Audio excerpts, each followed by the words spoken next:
Welcome to our class on Daniel. We are moving into chapter 7 this morning. And I think most of you have a handout. If you don't, if you raise your hand, Jay will be sure you get one of those. This past Thursday evening, we finished up Daniel chapter 4. And we made this point several times that Daniel is not written in a chronological order. It's in a chiastic literary form.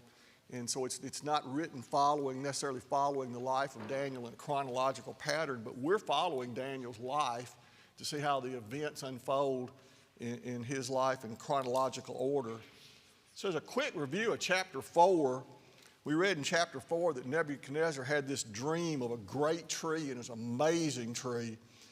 And Nebuchadnezzar sees a watcher, a holy one, came down from heaven, and he proclaimed aloud and said thus, "Chop down the tree and top off its branches, strip its leaves, and scatter its fruit." So the the sorcerers are all called in, and finally Daniel appears. And Daniel was very upset by the dream, but it's amazing that Nebuchadnezzar encouraged him to not be alarmed by the dream. And Daniel goes on to explain the dream, the meaning of the dream to Nebuchadnezzar, and he said, "It's a decree of the Most High, which has come upon my Lord the King, that you shall be driven from among men, and your dwelling shall be with the beasts of the field, and you shall be made to eat grass like an ox." And he goes on to say, "Till you know that the Most High rules the kingdom of men and gives it to whom he will." You recall, 12 months went by after that, and Nebuchadnezzar doesn't seem to be too alarmed by what Daniel has explained to him, that God's judgment's going to come on him. He doesn't seem too alarmed by that, and as 12 months goes by, we see Nebuchadnezzar bragging about the great Babylon that's his, and immediately judgment is handed down from God, and he becomes like a beast of the field. Of course, after 7 years, Nebuchadnezzar comes to his senses, and he says, "I, Nebuchadnezzar, lifted my eyes to heaven, and my reason returned to me, and I blessed the Most High and praised and honored him who lives forever." And he says, "And he does according to his will among the host of heaven and among the inhabitants of the earth, and none can stay his hand or say to him, 'What have you done?'" And think about the great city that Nebuchadnezzar had built. Of course, then Nebuchadnezzar's punishment ends. And as we end chapter 4, it closes with this great confession of Nebuchadnezzar. "I, Nebuchadnezzar, praise and extol and honor the King of heaven, for all his works are right and his ways are just. And those who walk in pride he is able to humble." And of course, Nebuchadnezzar was humbled. The most powerful man in the world was humbled by God. God sought to humble him and make him understand who he was. That reference to Most High is used 6 times in Daniel chapter 4, and I don't think that should go unnoticed by us. The Most High. Till you know that the Most High rules the kingdom of men and gives it to whom he will. Of course, we know that God had raised up the Assyrians to discipline the 10 northern tribes in 722 BC. He had raised up Nabopolassar and Nebuchadnezzar to put an end to the Assyrians. God had given the Egyptians into Nebuchadnezzar's hand until his father had died, and then he went back to Babylon. And then God gave Judah into Nebuchadnezzar's hand into exile. It's clear throughout the first 4 chapters of Daniel that God wanted Nebuchadnezzar to understand that he was the Most High God, and he had been put in place by God to do the things that God willed. Let's go to God in prayer, and then we're going to look at turning your Bibles to chapter 7. Let's go to God and ask for his blessings on us. Father, we come before you this morning praising you as the Most High God, who is sovereign over all of his creation, who rules in the affairs of men and raises up great rulers and puts them down. Lord, we thank you for this quiet time that we can open the scriptures and encourage one another in the truths of who you are and give thanks for the redemption we have in your Son. We ask for your blessings on our study this morning and pray that all our efforts in worship this morning will bring honor and glory to you. We ask these things in Christ's holy name. Amen. So as you look at the first verse in chapter 7, it says, in the first year of Belshazzar, king of Babylon, Daniel saw a dream and visions of his head as he lay in his bed. Then he wrote down the dream and told the sum of the matter. So how did we get from Nebuchadnezzar's humble confession of who God is, and most scholars think that he died within a year or two after that, to Belshazzar? Of course, Nebuchadnezzar has died, and now we have a new king. So let's look back just real quickly. That should be in your handout so you can look along with that. Of course, we know as the story started in Daniel that as Nebuchadnezzar had defeated the Egyptians in Carchemish, and he had pushed them all the way down into the Nile River Delta when he received word that his father, Nebuchadnezzar, had died. And he goes back through Jerusalem, and in taking war booty back to Jerusalem, to Babylon, to show how powerful he is, he takes captives. He takes the king and he takes Daniel. And we see that's in 605. And Nebuchadnezzar, we've talked about how young Daniel was. Nebuchadnezzar was probably about 29 years old. When we think about Alexander the Great being so young, Nebuchadnezzar was a young man when this is transpiring. He's about twice as old as Daniel. And then in 603, we see Nebuchadnezzar have the troubling dream about the great tree. And then the events unfold that lead to the second wave of captives in 597. In 593, Judah cut off their tribute to Babylon. And of course, that prompted a response by Nebuchadnezzar. And he comes back to Jerusalem and sacks it. And he takes many more captives back to Babylon, including Ezekiel in 597. We think the events of the fiery furnace happened about 593 BC. And then about 590 BC, King Zedekiah and Judah decided to form an alliance with the Egyptians and try to rise up against Babylon, and that didn't go very well for him. In 589, Nebuchadnezzar reacted, and he puts Jerusalem under siege, and in 586, of course, Jerusalem is destroyed after a 2.5-year siege of Jerusalem. And we can read about that in Jeremiah and Chronicles and other places. And of course, Nebuchadnezzar, we've looked at these images of the Ishtar Gate. There's this amazing entrance to the city of Babylon, and most Bible scholars feel like that was built about 575. That was late in his rule. And I was thinking about that, how he's created this great city with this magnificent gate entrance to the city. And then as we think about the statements he makes in chapter 4, he's marveling at this great city that he's created, and it's all his. And then God humbles him and makes him a beast of the field. And of course, then if we go on, in about 572 to 564 is the story we just read in Daniel chapter 4, where he sees this great tree, and he is made a beast of the field for 7 years. And that ends in 564 when he's restored. And then, as I said, most Bible scholars feel like that Nebuchadnezzar died within a year or two after that. And we know that he died in October of 562. So think about, I don't know about you, but when I study the book of Daniel, I always have this mental picture of Daniel, no matter where I am in the story, of this very young man. And yet when we get to the end of chapter 4, Daniel's in his mid-50s. And I think that's just a picture that I don't have. I have to stop and realize how much time has passed. So as we're moving into chapter 7, he's in his mid-50s. So how did we get from Nebuchadnezzar over to this time of Belshazzar? So after Nebuchadnezzar died, his son Evil Merodach, I love that name. Who would name their kid Evil Merodach? But of course, it's another language. But he only ruled for about 2 years. We'll talk about him a little bit more. But he was succeeded by Neriglissar, and who killed Evil Merodach. And then we have what's bringing us to the story in chapter 7 today, Nabonidus and Belshazzar. Nabonidus took the throne in 556, and Belshazzar, who was his son, was kind of co-regent with him, and he took power in 551. And then, of course, as we get to chapter 5, and we see the fall of the great city of Babylon by the Persians, that's 539. So as we're reading in the first year of Belshazzar, about 12 years go by before we see the city of Babylon fall. So chapter 7, as we said, starts in the first year of Belshazzar.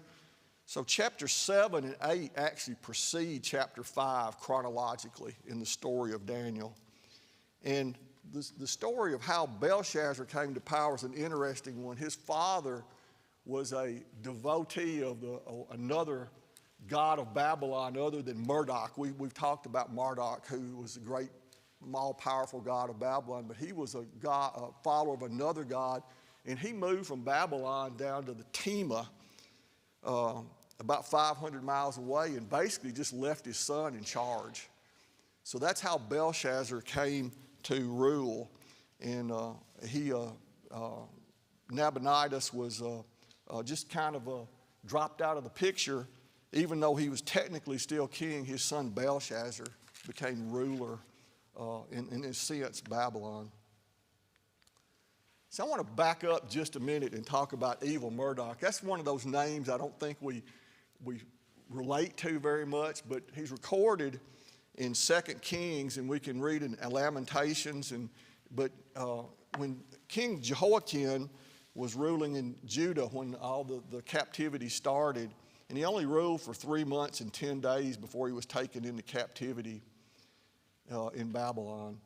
But in 2 Kings chapter 25, we read about him being released from prison by evil Marduk. And the text says, in the 37th year of the exile of Jehoiakim, king of Judah, in the 12th month, on the 27th day of the month, evil Marduk, king of Babylon, in the year that he began to reign, graciously freed King Jehoiakim, king of Judah, from prison. And he spoke kindly to him and gave him a seat above the seats of the kings who were with him in Babylon. So Jehoiakim put off his prison garments, and every day of his life he dined regularly at the king's table, and for his allowance, a regular allowance was given to him by the king according to his daily needs as long as he lived. We can also go look in Jeremiah to read about that. So we've made the statement that Nebuchadnezzar seemed to treat the Jews well after he brought them into captivity, but we see his son even treated Jehoiakim even better. And so why would that be important in the story? Why would that be, as we think about the events that are unfolding and they've been taken into captivity? Why would that be an important thing to the Jews who are living as captives in Babylon at this time? Still hope. It gives them hope, doesn't it? I mean, here they've been brought into captivity. Their country's been ravaged by the Babylonians, and it's been devastating what had happened to them. And so now the legitimate throne of David has been given, some of his privileges have been restored to him. So it gives them a glimmer of hope that the Davidic covenant is still intact. And so I don't think we should overlook that, what we read about that in 2 Kings chapter 25. That was an important thing to the Jews who were living in captivity, that there was this glimmer of hope looking forward. You see, it's interesting when we think about those men, Nabonidus, before he took off and went to Tema and kind of left his son in charge, he had sought a relationship with Cyrus, who became Cyrus the Great, and tried to form an alliance with him. And that helped Cyrus kind of defeat the Medes. And he didn't really realize what he was doing when he did that. And of course, Cyrus got stronger and stronger, and the Babylonians got weaker and weaker.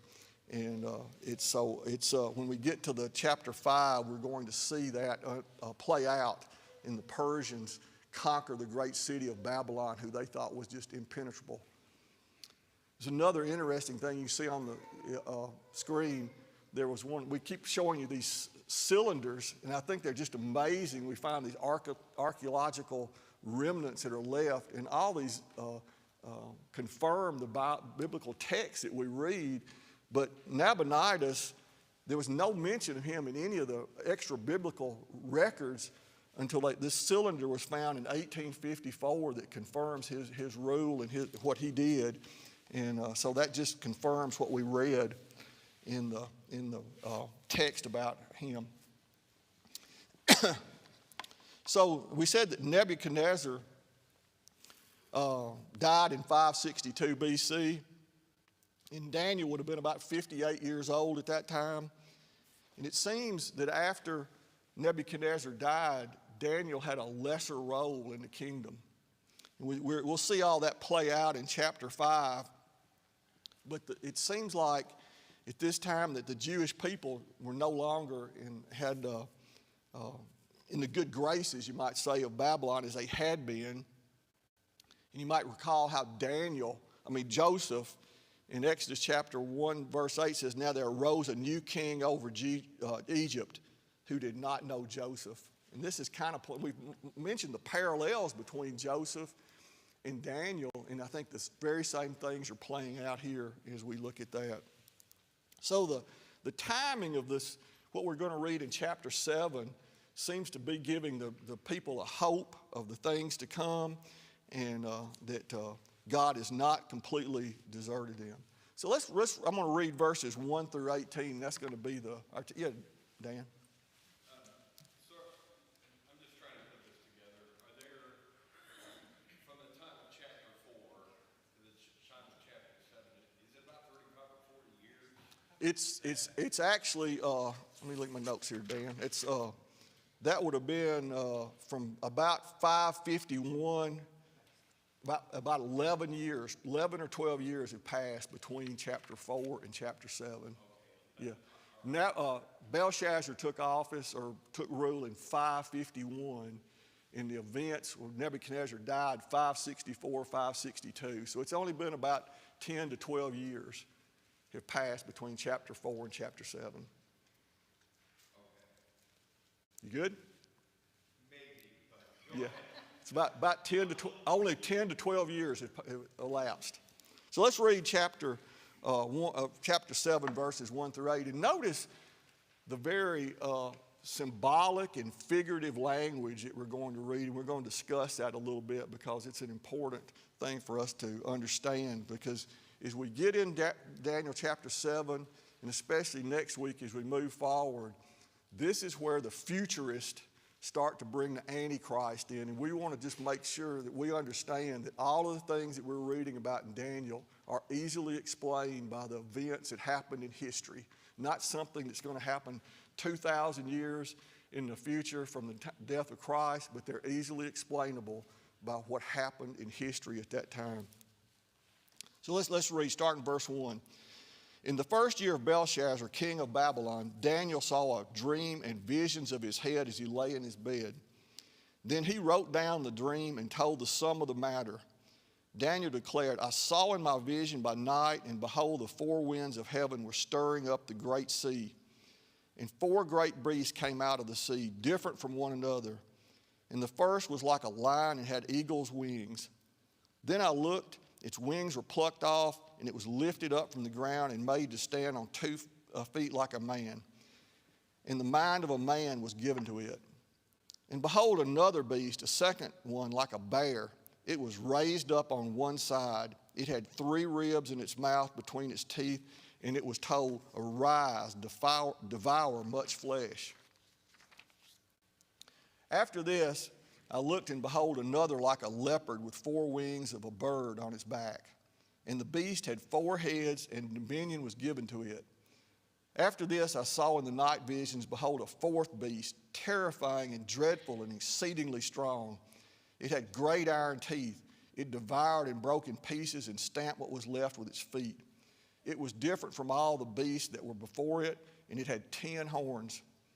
And I considered the horns, and behold, there came up among them another horn, a little one, before which the 3 of the first horns were plucked up by the roots. And behold, in this horn were eyes like the eyes of a man, and a mouth speaking great things."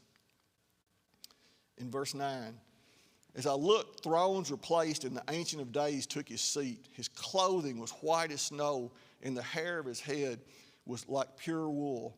His thrones were fiery flame, its wheels were burning fire.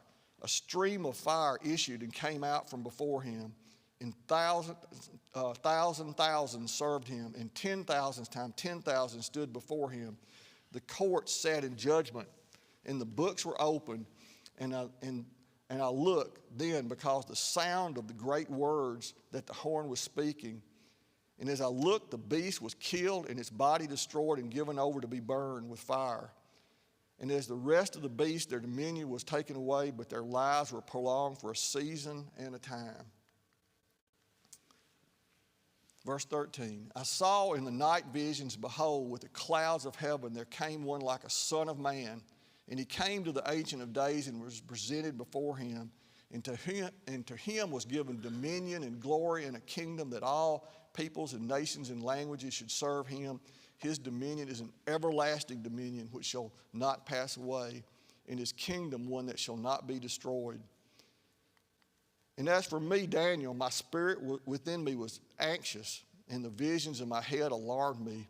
I approached one of those who stood in there and asked him the truth concerning all of this. So he told me and made known to me the interpretation of things. These four great beasts are four kings who shall arise out of the earth. But the saints of the Most High shall receive the kingdom and possess the kingdom forever, forever, and ever. So, why do you think Daniel was revealed all these future events? Why give Daniel this great and amazing vision of these kingdoms to come? What was God's purpose in revealing these things to Daniel at this time? Any thoughts?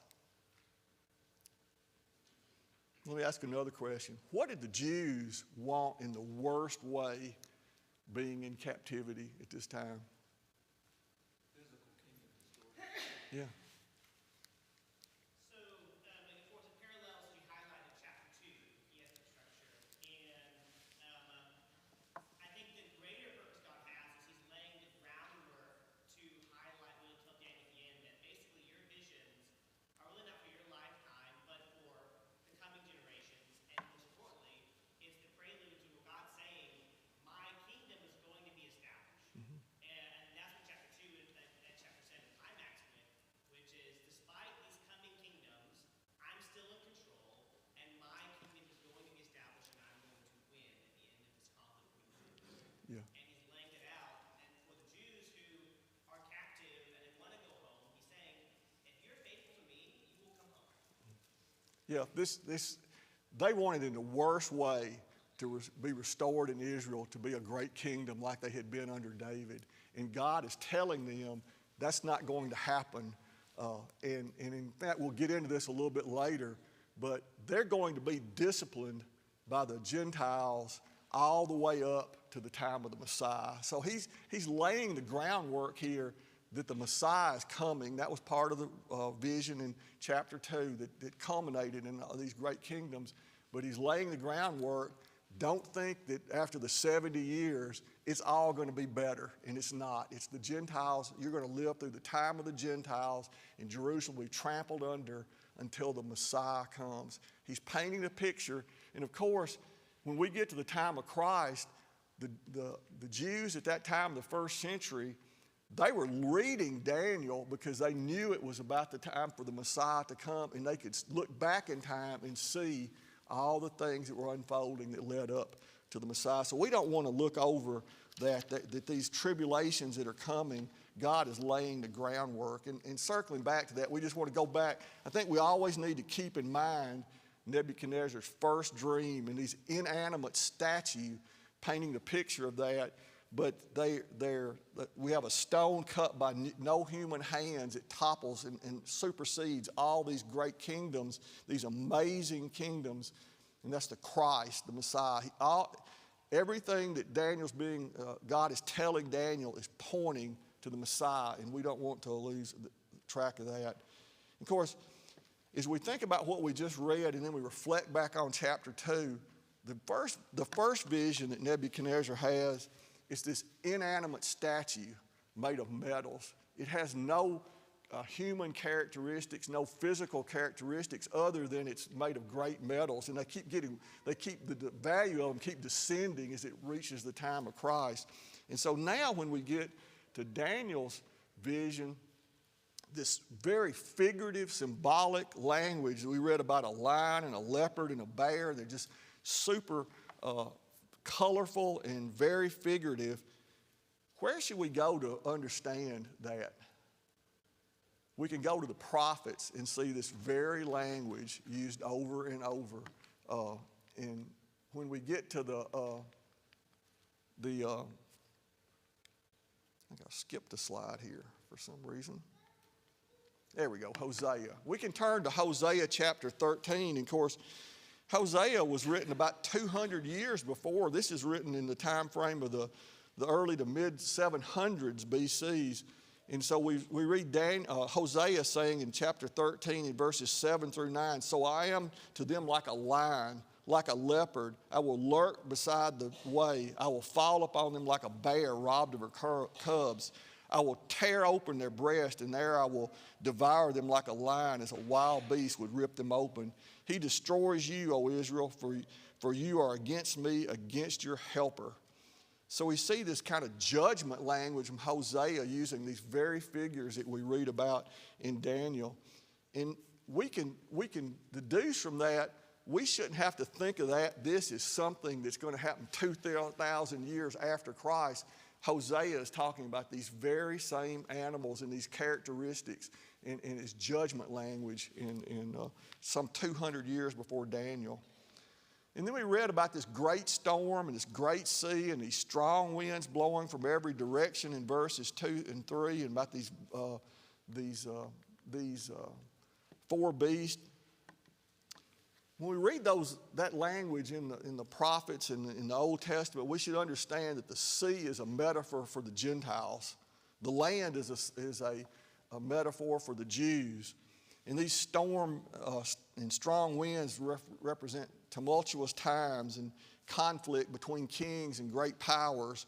And of course, the world is like a stormy, tempestuous sea. We see that all these things are happening in our world today. That's the way the world is. And so these kings and kingdoms are present and future. They're all presented by four beasts, this very symbolic language, and they're different from one another. We see the Babylonians and the Persians and Greeks and Romans. We see the same thing just represented by these great beasts that Nebuchadnezzar saw in chapter 2 in the great statue. And it's just judgment language over and over. When we get to looking at the four winds and the judgment language there, we can go to Jeremiah chapter 49 and verse 36. "And I will bring up Elam, the four winds from the four quarters of heaven, and I will scatter them to all those winds, and there shall be no nation to which those driven out of Elam shall not come." We see that in Zechariah and all these visions of judgment represented by these strong winds or four winds coming and destroying nations.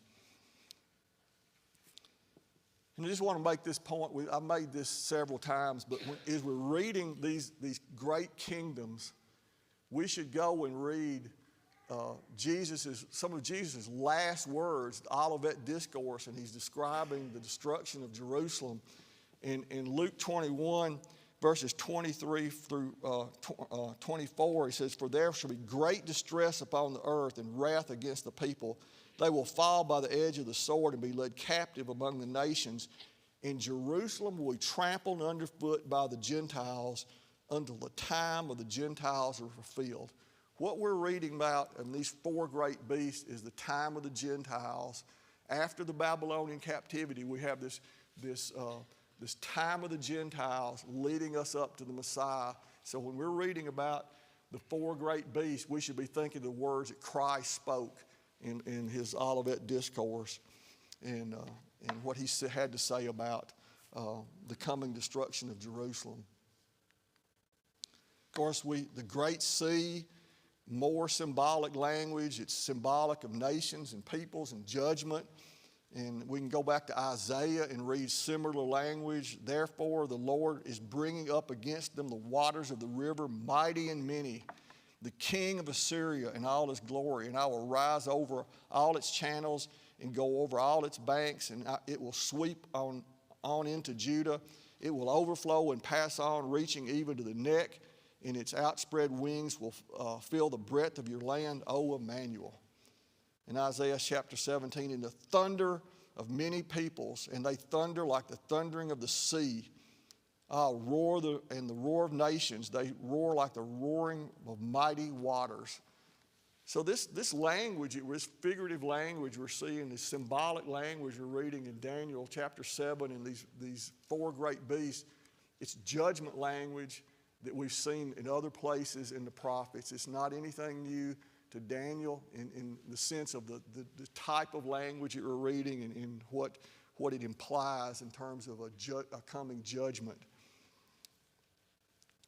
So getting into the four great beasts a little bit, we'll talk about each one of those before our class ends today. But we see the lion with wings. We see a great bear. We see a leopard with wings. Of course, the wings imply speed and power. And then we see the fourth beast.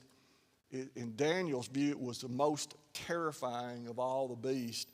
And so instead of an inanimate statue that we saw in chapter 2, as we've noted, now we're seeing these great and terrifying beasts. I was trying to think about that in terms of, some of the things that's probably most terrifying is to be chased by a wild animal that you have no control over, whether it was a bear or a lion or a tiger or a leopard or whatever. There's just, when you see those things in nature and how ferocious they are as they attack their prey, that's what Daniel is seeing. And it was, of course, when he gets to the terrifying beast, the fourth beast, which represented Rome, he's going to add, I want to know more about it because he was so terrified of what he saw. And of course, is explained at the end of the text we read this morning.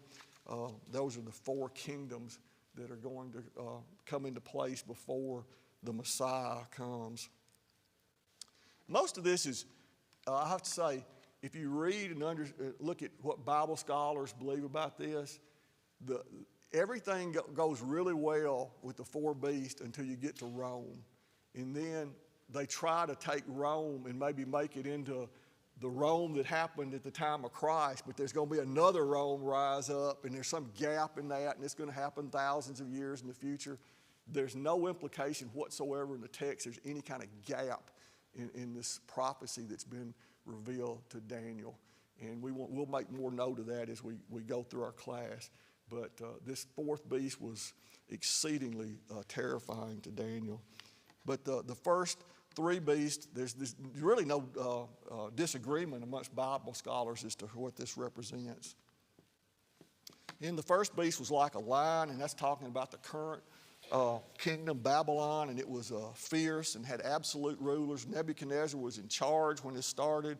There was no disagreement about that, and it conquered with amazing speed. We talked about that earlier in our history class, about how he conquered the Assyrians at Nineveh, then pushed down to Egypt, and he just amazingly how fast he created the Babylonian Empire. And of course, it talks about Daniel saw that its wings were plucked, and we see these revolts rise up against Babylon. And of course, we ultimately see the Persians come in and take down the city of Babylon when they became so arrogant, and God put them in their place. And of course, you see this not necessarily in this, but just throughout history. You see a great ruler rise up, or even a great ruler of a company or something, and then it gets passed down to their sons or their grandsons, and it just doesn't have the same strength that it had at the beginning. And I think that's Babylon lost its courage. And of course, we don't know how that works in God's hand. Nebuchadnezzar made his great confession, and I don't know how that played out in them being the terrifying nation that they were, but it was certainly in God's hand. Of course, the second beast was like a bear, and it said it was rearing up on one side with 3 ribs in its mouth. And some people have commented about the 3 ribs, that's just figurative. We'll talk about that, but I think it's not necessarily figurative. But this is the Persian Empire that came after the Babylonians, and it raised up on one side, and I think this is an allusion to the fact that they were allied with the Medes, and we see Darius the Mede is made essentially like governor or ruler over the city of Babylon because he led the capture of the city of Babylon. Cyrus was still the king, but apparently Darius was given a great role in the kingdom. So we see that alliance with the Medes, but the Persians were always stronger than the Medes. They were raised up on one side. So the 3 ribs in the creature's mouth symbolized nations that were devoured by the Persians, and that would be Lydia and Babylon and Egypt. Those are the 3 great nations that they destroyed in their rule as a great kingdom. And that's just a map to give you the 3 ribs. Lydia would be we talk about Asia Minor from a scriptural standpoint, but that would be the western part of modern-day Turkey. That was Lydia. And, of course, he conquered Babylon and Egypt as well. So there's the 3 ribs in its mouth. And I think that's very easily explained. And then the third beast was the leopard with wings and 4 heads. And that would have been Alexander the Great in the Greek Empire. And, of course, I'll make this point, as we move into further in, especially when we get to chapter 11, we get into this about the kings of the north and the kings of the south. It gets in amazing detail. And what we want to glean out of this is God is sovereign, and he knows what's going to happen in the future in regard to these nations down to even the most minute detail, which is an amazing thing for us to ponder and think about. And it's really hard for us to understand how that works, but he does, and he's demonstrating that to Daniel. And of course, Daniel could not have understood all this, but this third beast would represent the Greek Empire under Alexander the Great.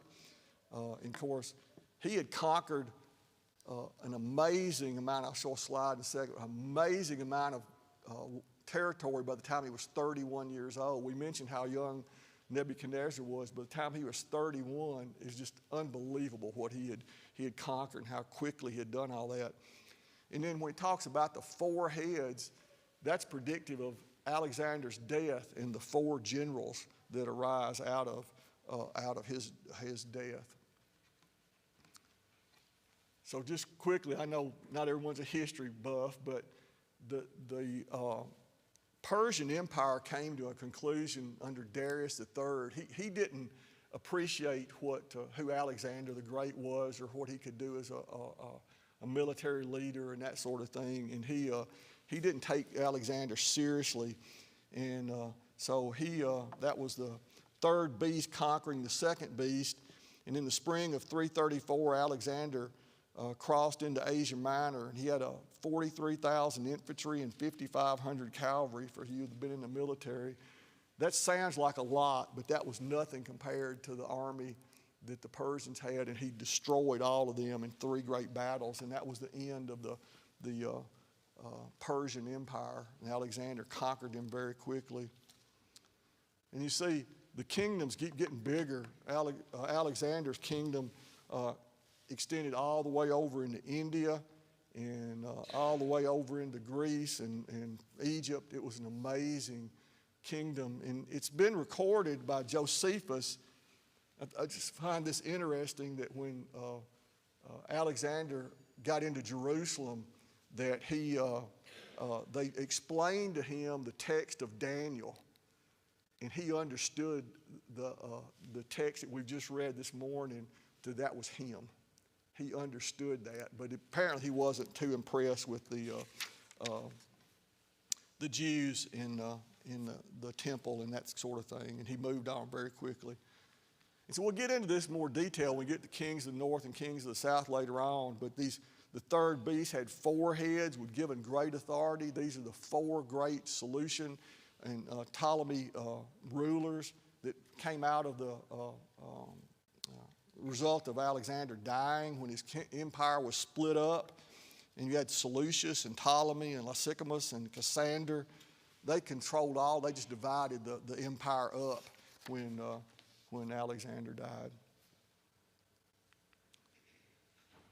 So we talk about these great kingdoms because we didn't talk about the Assyrians, but just when we think about God's hand in all of this and raising up these great kingdoms to fulfill his will, he brought up the Assyrians to take the 10 northern tribes into captivity. They were put down by the Babylonians. Then the Babylonians were put down by the Persians, and the Greeks were superseded by the Romans. All of this, and we don't want to ever lose track of this in our study, it's all leading up to the Messiah. It's all leading up and pointing to the time of Christ. And I would say this to you, when you think about the time of Christ, I would not necessarily think of that as just the time that he lived and died and resurrected. I would think about that till the time that Jerusalem was destroyed and the new covenant fully came into effect and the old covenant was permanently destroyed. I think we should think about the time of Christ in that whole time frame. But these are amazing kingdoms that God is sovereign over. So next week, it's Wednesday evening, we're going to look at the terrifying, the fourth beast that Daniel wanted to know more about it. In verse 19 says, "Then I desired to know the truth about the fourth beast, which is different from the rest, exceedingly terrifying, with its teeth of iron and claws of bronze, which were devoured and broke in pieces and stamped what was left with its feet." It's amazing to me that all these great empires, and then Daniel's just terrified by this fourth beast and amazed by that fourth beast, and we're going to look at that. So here's an assignment for you for Wednesday night. If you would go ahead and read Daniel chapter 7, verses 19 through 25, and this talks about the 10 horns and the little horn. And I'd also ask you to review and read Revelation chapter 13 and 17. The parallels between what's described in this section of Daniel and Revelation 13 are amazing, and I think it gives us a little bit of insight when we're trying to figure out what that little horn, because that is where the premillennialists and the dispensationalists and the future, I just call them futurists, I lump them all together. This is where if you have a study Bible, you'll start to see the Antichrist pop up. And of course, there's a perfectly legitimate explanation for the little horn, and there's a couple that I think are very good. We're going to look at that and explain that. So when we talk to our friends that believe this doctrine, we can hopefully explain to them how that works and not feel confused by that. But I would encourage you to read that text and then also read Revelation 13 and Revelation 17. I think it'll help us all as we study on Wednesday night. I know this wasn't a class, this is more of a lecture than a discussion class, and some of the parts of Daniel lend themselves more to conversations back and forth, but I hope this has been profitable for you this morning. Appreciate it.